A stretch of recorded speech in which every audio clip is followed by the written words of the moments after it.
पिछले वीडियो में हम लोग कुछ देख रहे थे कि एक्सटर्नल डायरेक्ट प्रोडक्ट के एग्जांपल्स, कुछ थ्योरम, कुछ प्रॉपर्टीज़।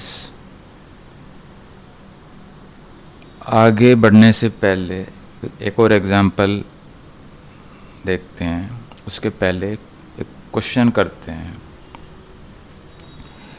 ये मैं इसको एक लेमा फॉर्म में लिख रहा हूँ। मैं ये क्या कहता क्या है, G1 G2 और टू ग्रुप्स, दो ग्रुप हमने लिया, एक G1 and G2, and H1 is a subgroup of G1, sorry, and H2 is a subgroup of G2।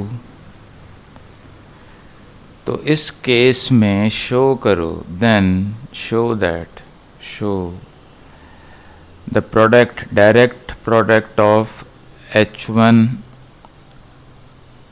with H2, product of H1 and H2 is a subgroup of product of G1 and G2, okay, with the product binary operation. So this example इस lemma form में मैंने लिखा है, इसको देखते हैं। It is simple to do it. देखो पहले E1 E2, E1 is the identity of G1, E2 is the identity of G2, then this clearly belongs to the product of H1 and H2, direct product, external direct product। जो भी यहाँ पे सारे products हैं, we are only discussing about external direct products।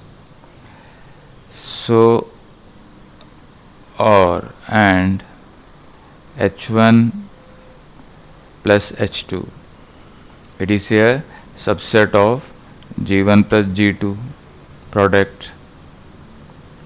So therefore non-empty हो गया, H1 plus H2 product of H1 and H2 is non-empty। हम show करने वाले हैं कि it is closed under multiplication and taking inverses, that is the proof। Basically we are using the subgroup test। So let A1 B1 and A2 B2 belongs to product of H1 and H2, external direct product of।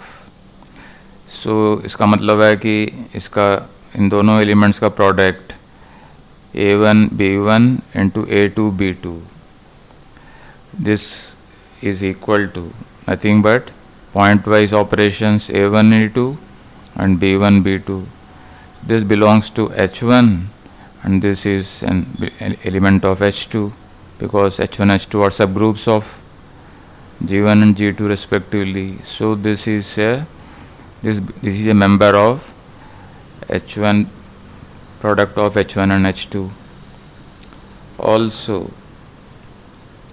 And inverse element of A1 B1, इसका inverse क्या है, it is component wise inverses, A1 B1 inverse, और A भी closed है क्योंकि H1 subgroup है, H2 भी subgroup है G2 का। So therefore by two-step test for subgroups, H1 plus H2 is a subgroup of G1 plus G2, okay। So this is the first lemma।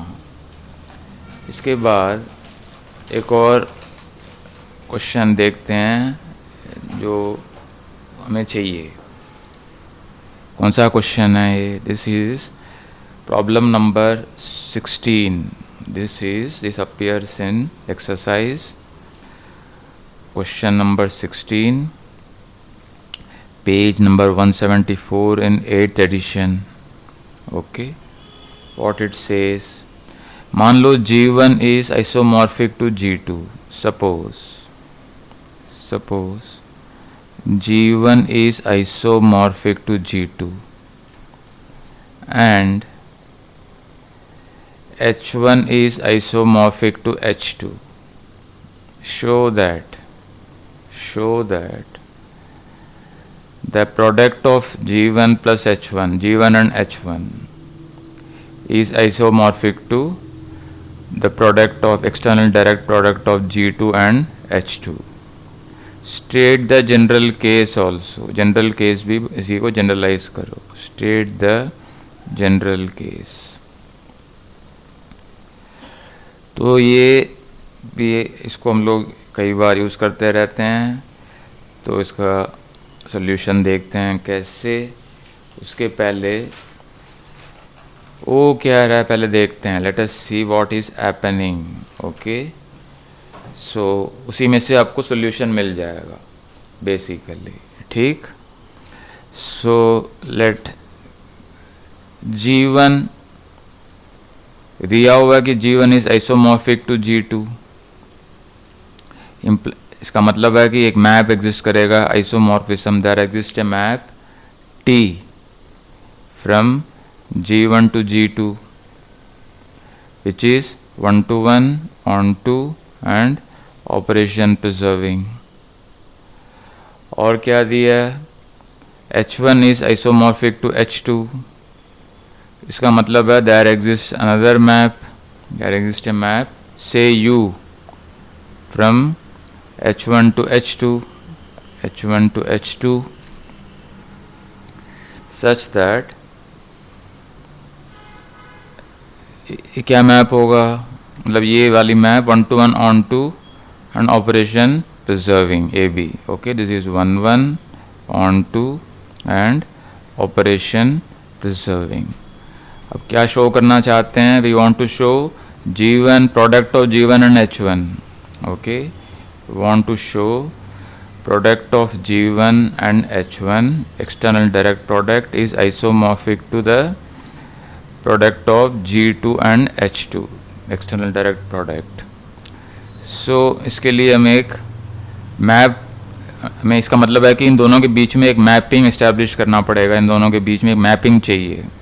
वो कौन सा मैपिंग होगा? What is the mapping between these two groups products? तो इसको देखने के लिए let us make पहले देख लेते हैं क्या वो क्या रहा है. ओके, एक एलिमेंट मैंने लिया from the product. Okay, GH suppose. तो एक कहाँ पे है? This is a member of product of G1 and H1. ये G कहाँ से है? Okay, where is this G coming? This G is coming from the group H1. okay, no sorry, G coming from G1, sorry. Okay, G, it comes from the group G1. This is coming from the group G1. okay, और T कहाँ से कहाँ है? T goes to T, G को it maps to TG. okay, this is the image of the element G under T. ये कहाँ पे है? This is in the group G2. okay, और H कहाँ से है? H is an element from the group H1. और U कहाँ से कहाँ है? This is mapped to the element U of H. okay, this is mapped to the element U of H. अब ये जो TG और TH से ही हमारे पास एक हमें मिल्क प्रोडक्ट में आएगा ये. ओके, द ऑर्डर्ड पैर TG, UH, TG, UH, this element. Okay, ये एलिमेंट कहाँ पे होगा? This is the element in the product of G2 and H2. Okay, product of G2 and H2. okay, this is an element in H2. okay, so ये TG यहाँ है और इस UH is here. okay, so अब mapping clear हो गया. अब हमें एक मैपिंग डिफाइन करना हम चाहते हैं G1 H1 से G2 H2 तक. so you take the map GH goes to this map. इसी को रख लेते हैं, call the map as S. अब शो करते हैं कि ये वाली map is 1-to-1 and onto. Okay, we will show that this mapping is one to one and onto and operation preserving. बस हो गया खत्म. So this is the, so यहाँ से हमें आइडिया मिल गया इस डायग्राम से.